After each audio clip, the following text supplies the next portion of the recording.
নমস্কার, কেমন আছেন আপনারা? আশা করছি আপনারা সবাই ভালোই আছেন। আমি পৌলমী আবারও এলাম নতুন একটি ব্লগ নিয়ে।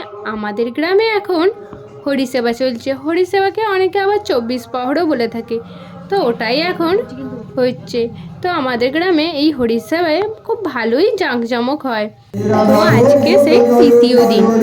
আজকে আমাদের বাড়ি থেকে মা দুপুর 12টার ভোগটা দেবে, তাই এখন ফল কাটছি।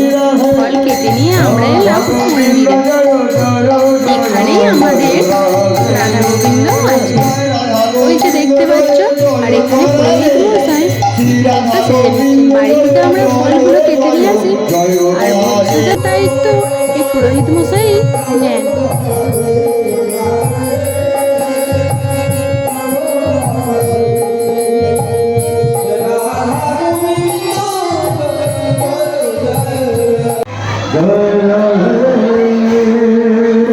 আমরা এখন নিচে বসেছি, মহাপ্রভুর গান শুনছি, আর ওদিকে পুজো হচ্ছে, তারপরে হবে আরতি। আমরা প্রায় সারা বছরই ওয়েট করে থাকি এই হরিসেবার জন্য। সবাই গ্রামবাসীরা এসে এই মন্দিরে বসা হয়, আর সব নানা রকমের গল্প, সে কত গল্প শেষ আর হয় না। তার মাঝে আবার রাধা গোবিন্দের গান শোনা, এ এক অপরূপ পাওয়া। এখন পূজা হয়ে গেছে, সবাই এখন চকলেট নিয়ে কাড়াকাড়ি মারামারি চলছে আর ঠেলাঠেলি। পূজার শেষে এখানে চকলেট, দানাদার, রসগোল্লা, মিষ্টি সবই দেওয়া হয়। এবার কে কটা পায় সে নিয়ে বিশাল আনন্দ। দেখো সবাই এখন বেশ মেতে আছে পরিষেবার। এই হলো আমাদের রাধা গোবিন্দ। দেখো ফুলে সুসজ্জিত হয়ে আছে, সুন্দর লাগছে তাই না? যেন চোখ জুড়িয়ে যাচ্ছে। আর তোমরা তো গান শুনতেই পাচ্ছ, এরকম 4 দিন ধরে একভাবে গান হয়ে যাচ্ছে, বেশ ভালো লাগে।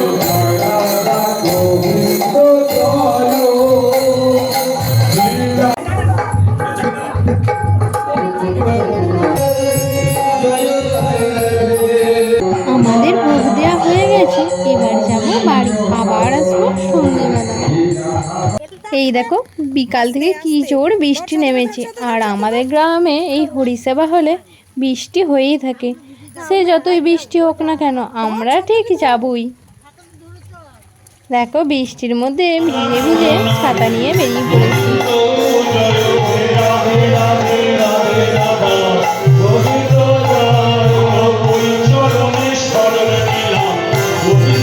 এখন দেখো হচ্ছে আরতি।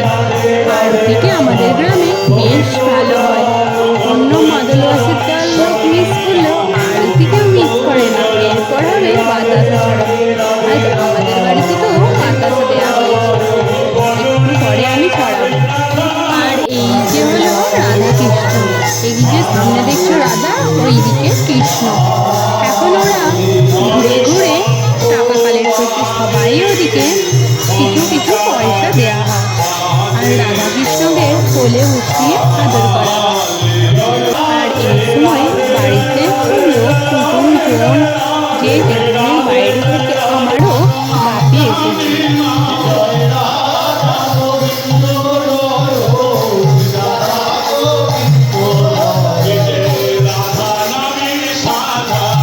এই সময় কত মানুষের যে সমাগম হয়, বেশ ভালো লাগে, প্রচুর লোক আসে।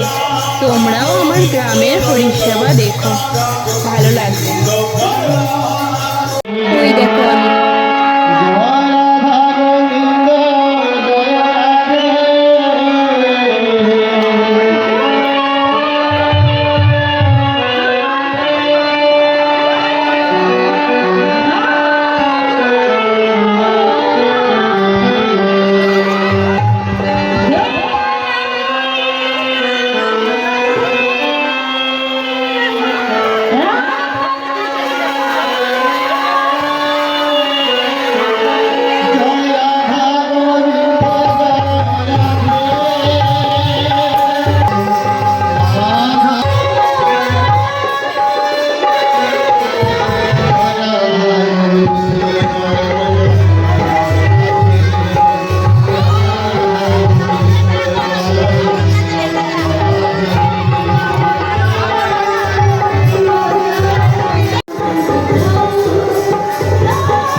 দেখো এখন বাজছে 12টা, আমরা এসেছি ওই 10:30টার দিকে। কি বলছে না নড়িবে কীর্তন গন্ডমুন্ড শুনতে শুনতে আর মাথা কখন ভুলবে না যে নাচতে 12টা হবে বেজে গেল, বেশ আর কি ভালো বলে গো? লাগছে।